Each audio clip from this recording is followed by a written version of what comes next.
Në të duhet pes fare shkurtër edhe një ankesë për ndriçimin publik, thotë që 10 ditë ka probleme të mëdha në rrugën Xhavit Ahmeti dhe në fshatin Bardhosh tek rruga e Kremdili nuk kanë fare. Si qëndrojmë me planet në këto pjesë, këto zona? Sa i përket ndriçimit publik, ndriçimi publik në këtë moment nuk ka mirëmbajtje, nuk ka kontroll të mirëmbajtjes dhe kjo duhet të jetë një sqarim për gjithë qytetarët. Dhe çka po ndodh është që në ato hapësira ku ka infrastrukturë të ndriçimit dhe po ndodhin prishje ose avari të ndryshme, mungesa intervenimeve në mungesë të kontrolës së mirëmbajtjes po shkakton vonesa.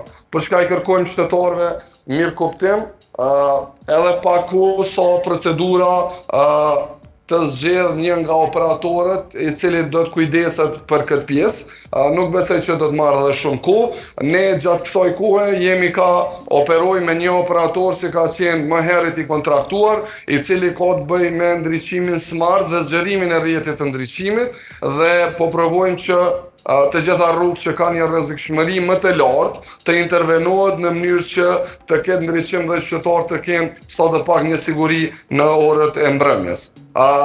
Këto dy rrugë do t'i shohim sot gjatë ditës me ekipët dhe do të shikojmë mundësinë të dërgojmë një ekip emergjent nga zyra e drejtorisë së shërbimeve publike në mënyrë që të shihet mundësia e intervenimit me këto kapacitete që janë aktualisht, në mënyrë që të ofrojmë një zgjidhje për qytetarët dhe ankesat që I kanë në lidhje me ndriçimin publik në Xhavit Ahmet, po ashtu edhe në Bardhosh.